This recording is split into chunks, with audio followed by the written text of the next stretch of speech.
to Week 5. And it literally is Week 5. We are coming to you late as knobs, as usual, on Saturday night, aka Sunday morning. It is 12:30 in the friggin' morning, because I am dedicated to you. Preferably medicated, but we're just dedicated tonight. Myself and Tina, bringing it to you. You're going to get the quick and dirty, the raw, uncut version of this, because I want to go sleep. And, whatever happens, happens. We're not going to run through this a couple times. We're just going to let it go, let it fly. See where we end up. So, could be an adventure.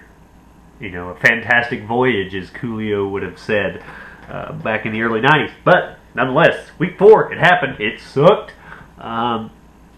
Estes took me down by 44 freaking Ben Roethlisbergers. Yeah, he was there. Only lost by, let me count that up real quick, 19. So it would have been nice to have seen him have a normal game, so I could have won. But, so that happens. James taking down Seth.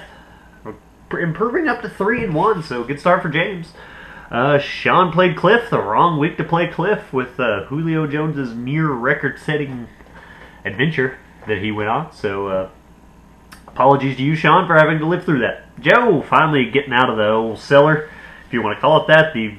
But he got his first win. So, got 109 points. It's been a little bit of a rough road for Joe so far. He's a little bit of bad luck, but he pulled through there. And Ashton took down Johnny. So that's what went down. And this week I have Seth.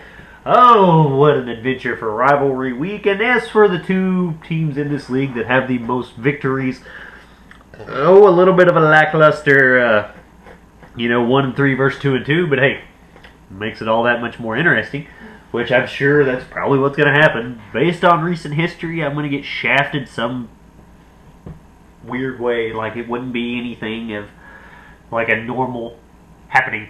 But, it is what it is. I will fight through there. I have faith in my team this week. Cliff plays Matt, so not looking good for Matt, just based on a record there. Estes and Johnny. Then we got James and Ashton with the premier matchup of the week. Both teams 3-1, looking to take a commanding, what we will assume will be a commanding lead in the league. Joe playing Sean as well to finish it out. So, breaking down record-wise, everybody's still within 2 games of each other. So, although many of our teams, and I do say many because there are several of us that are at 500 or below, and by that I mean everybody at 3, so 7 of us. I think that's why there's a little bit of, a little bit of brake pumping as far as not to sound the panic alarms, because everybody is kind of bunched up there. It's, last year, I don't know if I was the last undefeated. I know I started 3 or 4-0, and I think there was somebody else that was in there, but, we had an undefeated team fairly far into the season. Year before, Estes and Sean, they took on each other in like week 6, I think it was, and they were both undefeated then, but this year, we went into week 3 without an undefeated team. So, a lot can happen. Everybody's kind of right in there, so I think that's why there's a little bit of, hey, everybody's in the same boat. Which I will say this, if I do lose this week to Seth, I will absolutely hate my life. And I don't think I will go full on like fantasy emo Mike of 2 years ago whenever I lost a chop in week 3, 4, or whenever the heck it was. I've tried to erase that from memory, but it might get pretty close. So for everyone's sake, well, by everyone I do mean my sake, hope I win. I like the chances. David Johnson started off strong, and of freaking course, defies all common logic playing Larry Fitzgerald with Drew Stanton at quarterback. This sorry sucker, he throws like 30-something passes. He completes 11 of them.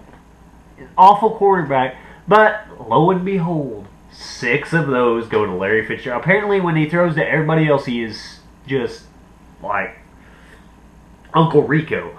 Like, he's going to throw it over the mountains out of the stadium, but not complete. But, Larry Fitzgerald, we'll hook him up for 6 catches, 80 yards, and 2 freaking touchdowns. That's nice to see.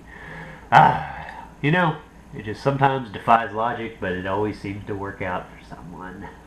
Not naming names, but we will go. So week 5. This is, we're starting it. It's there. It's crazy to say after next week. Yes, next week is week 6. After that, we're halfway there. That's scary. It really is.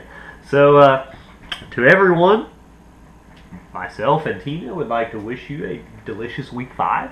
Like I said, I wish there was a little bit more going on with this one, but it is literally like 12:30 on Saturday night, Sunday morning. So it's the quick and dirty one. So, maybe in the future we'll get something figured out and we'll have a little bit more festivities. But rest assured, you'll be hearing from me all day tomorrow. It is rivalry week, so gotta live that one up. Unless I'm down 70 after the noon games, in which case I might just go ahead and, I don't know, take some Benadryls and a few shots of whiskey and then call it an early night.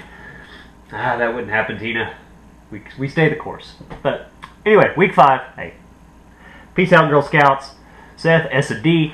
I'll let you fill in the rest of the letters of those words with whatever you feel, fitting. If you want to squeeze a dolphin, feel free.